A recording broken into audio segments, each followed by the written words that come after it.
L'échange que vous allez entendre est un entretien épistémique. Il s'agit d'une conversation asymétrique dans laquelle on s'intéresse à notre interlocuteur en lui posant des questions. Au travers de celle-ci, nous cherchons à comprendre les raisons qui motivent son avis. L'objectif principal de cette forme de conversation est de passer un moment agréable et mutuellement enrichissant. Samick, qu'est-ce qui t'a fait monter? C'est quoi ces commentaires qui te chagrinent? Alors, ce qui m'a fait monter, déjà, effectivement, j'attendais de voir si des femmes allaient monter pour donner leur mansplaining, womansplaining.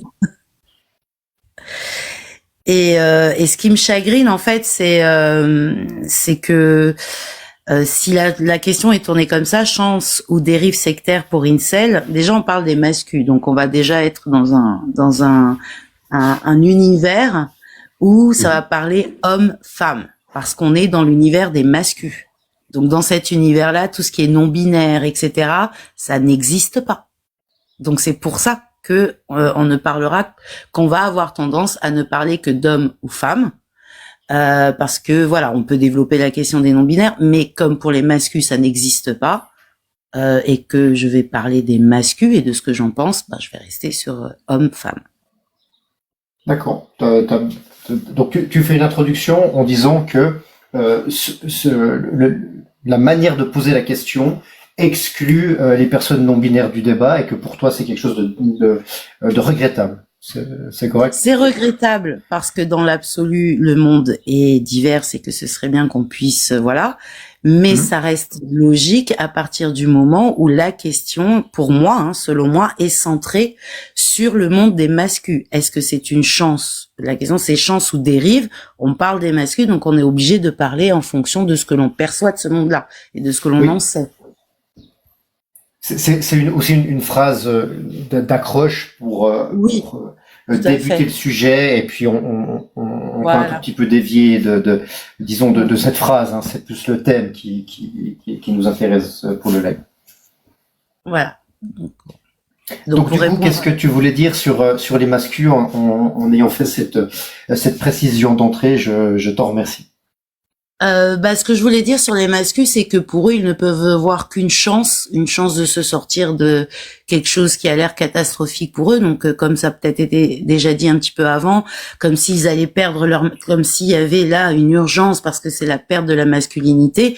Alors, je vais rectifier, d'ailleurs, j'en viens du coup à rectifier ce que j'ai dit avant. Quand je dis que les non-binaires, la transidentité, etc. n'existent pas pour eux, elles n'existent que comme une menace. Comme tout le féminisme, c'est comme s'ils étaient attaqués dans leur personne, ce qui me semble être comment dirais-je, incohérent, puisque ce sont des masculins, puisque ce sont des hommes forts. Pourquoi est-ce qu'ils craignent la différence? C'est incohérent. Ma première question, c'est qu'est-ce que c'est pour toi un masculin? Quelle est ta définition du masculiniste?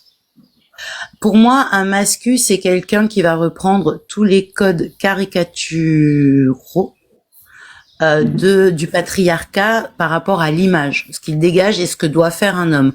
Pour moi, un masculin, c'est Papacito, c'est Alexis Chen, c'est des gens qui vont mettre en avant la réussite financière, le fait qu'ils sont séduisants et qu'ils peuvent avoir les femmes qu'ils veulent, le fait que c'est à eux d'ailleurs voilà la pression de porter entre guillemets la maison, en tout cas le côté financier, et que la femme doit rester à la cuisine, doit être féminine, doit être en retrait, que la femme forte, c'est celle qui va élever les enfants, qui vont le soutenir lui, mais qu'au final, c'est lui qui drive tout, et il est fort, et les émotions sont toujours contrôlées, la colère, c'est toujours justifié, c'est pour défendre, c'est tout ce qu'il peut y avoir on ne pleure pas, on doit être prêt à aller à la guerre, prêt à se battre, à être fort, musclé, pour moi c'est ça un masculin.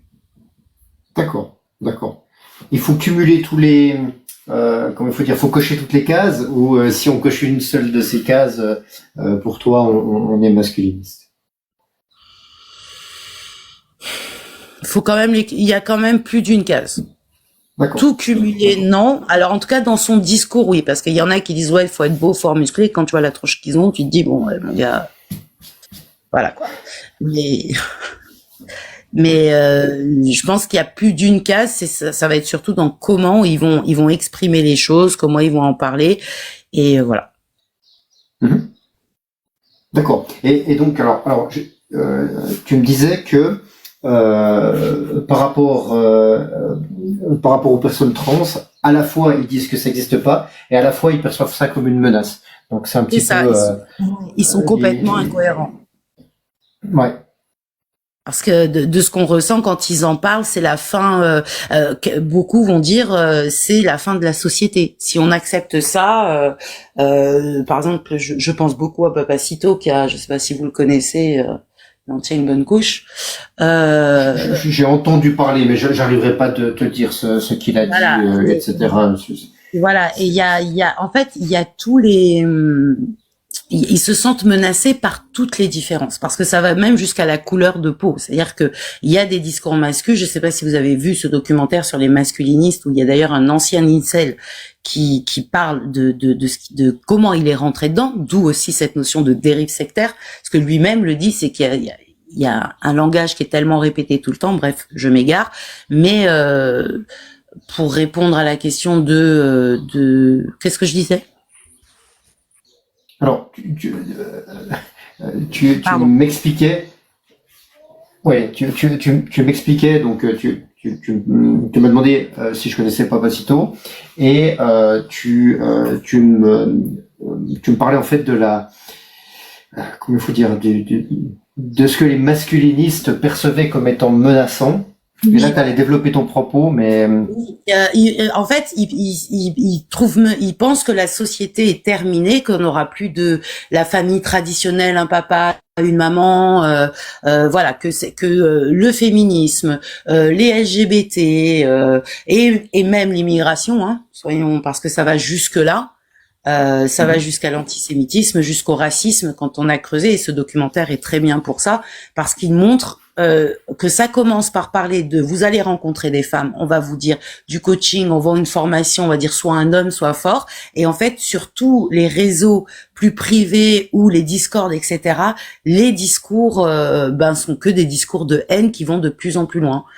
Donc c'est en ça qu'il y a une dérive chez les masculins, parce qu'ils restent entre eux, ils se montent la tête, et ils profitent aussi il y a à la fois une sorte de soutien entre malheurs, et celui qui va avoir un peu plus d'ascendant sur les autres va entretenir quelque part aussi indirectement le mal-être, pour encore mieux asseoir sa domination sur l'autre, comme un Alexis Chance, où il parle comme du caca à ses abonnés qui en redemandent.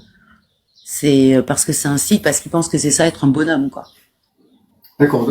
Ce que je comprends, enfin, ce qui ressort de tes propos, la question que ça m'inspire, que ça m'évoque, c'est quelle est la différence entre les masculinistes où tu développes le fait qu'il y a la haine de l'autre, tu as parlé de racisme, tu as parlé d'antisémitisme, et d'autres groupes, je dirais plus classiques, haineux.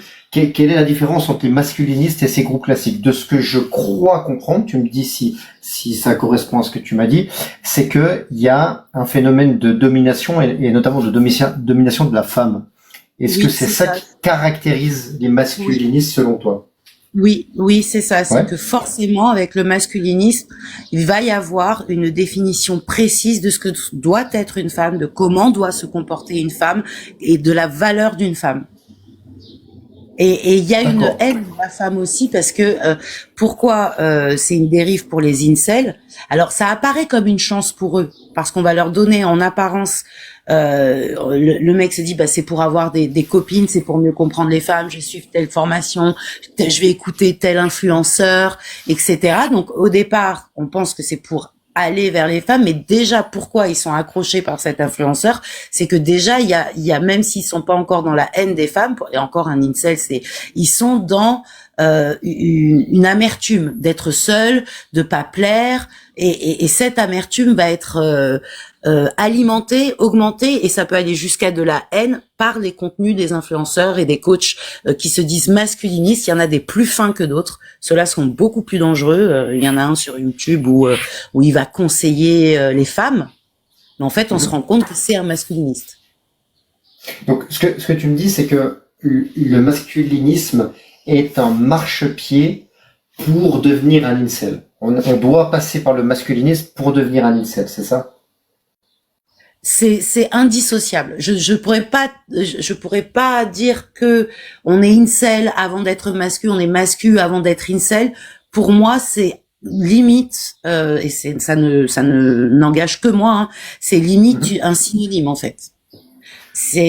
Sauf pour l'incel qui sera regardé de haut par un masculiniste parce que il sera geek, qu'il arrivera pas à faire du sport.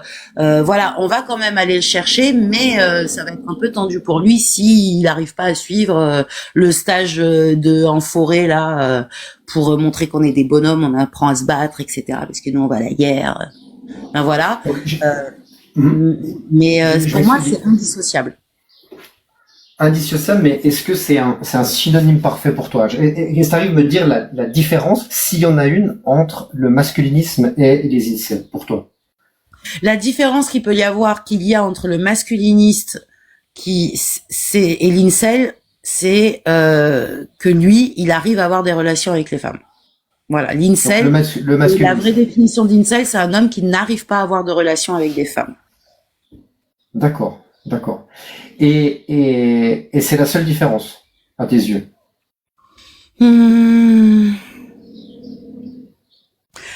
Là, tout de suite, j'irais oui. Faudrait peut-être que j'y réfléchisse plus longtemps, mais tout de suite, j'irais oui. Alors, je t'aide à réfléchir dans le sens où, voilà, le but c'est d'essayer de regarder ce cheminement. Est-ce que un masculiniste peut être masculiniste sans avoir la haine des femmes, c'est-à-dire avoir une domination sur les femmes, mais ne pas avoir la haine des femmes, ce qui caractérise, de ce que j'ai compris selon ton avis, les incels?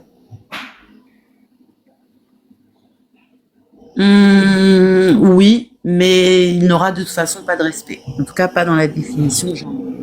Il peut croire que parce qu'il est protecteur, parce que il va dire à la femme ne sors pas après 22 heures si je suis pas avec toi. Là ton décolleté, attention. Mais il va le dire avec amour et puis la femme elle va baigner dans un environnement financier très confortable. En tout cas, elle n'aura pas à se soucier de tout ça. Voilà, il va l'amener au restaurant une fois de temps en temps pour lui faire plaisir. Même s'il est tout ça. À partir du moment où il impose, il est pas dans le respect, c'est un minima. Mais il peut ne pas haïr, non, pas forcément. Pas haïr la femme. Mais en tout cas, il aura un regard de rejet sur certaines femmes, ça c'est certain. Il faudra que ce soit celle qu'il va respecter, enfin qu'il pense respecter, elle sera dans des critères très précis pour lui. Toutes les autres, elles sont à jeter à la poubelle. Elles ont pas de valeur, ou elles n'ont plus de valeur. J'essaie comment il faut dire, je titille un petit peu comment il faut dire, la sémantique. J'ai l'impression que tu mets le respect et la haine de manière très proche, dans le sens où c'est soit tu as la haine, soit tu respectes, mais qu'il n'y a pas de milieu. Je sais pas si tu vois ce que je veux dire. C'est quelque chose que je ressens, peut-être j'ai complètement tort, mais est-ce que on peut avoir d'un côté le respect, de l'autre côté la haine, et toute une zone au milieu où simplement je sais pas, où on a de l'indifférence simplement, et où comment il faut dire, ce segment-là n'est pas visible. Bah oui, on peut être dans cette zone de l'indifférence, mais pour moi, je pense pas qu'un mascu puisse être dans l'indifférence. Parce que déjà, les masculins qu'on connaît, ils passent leur vie à parler des femmes. Tout le temps. On est au centre de leur conversation, le coaching, tout ça, c'est les femmes ci, les femmes ça, les femmes. C'est, voilà. Ils ont que ça dans leur bouche, tout, mais par contre, et c'est peut-être ça leur problème, c'est qu'ils savent pertinemment qu'ils ont une forme de dépendance par rapport à la femme et qu'ils n'arrivent pas à l'assumer. Mais on peut être par exemple pour prendre le pendant contraire, les misandres qui sont équilibrés dans leur choix sont voilà, j'en ai connu, c'est de l'indifférence totale vis-à-vis des hommes. Il y a plus de haine. Il n'y a pas de colère. Les hommes ne font plus juste partie de leur vie et ce qu'ils font les laisse totalement indifférentes. Donc oui, cette zone est. D'accord. Alors j'aimerais tellement rebondir sur cette phrase, c'est-à-dire les misandres, c'est l'indifférence envers les hommes. Mais malheureusement, on arrive au bout du temps qui nous est imparti. Merci beaucoup, Azalia, pour cet échange. Je vais demander à mes collègues s'ils ont une ou plusieurs questions à emporter pour Azalia. Oui, j'en ai potentiellement une pour mon petit panda d'amour. Je fais mon patriarcal animalier. Est-ce que le succès des influenceurs masculinistes patriarcales auprès d'un certain nombre de femmes n'est-il pas plus problématique que le discours dont ils font commerce?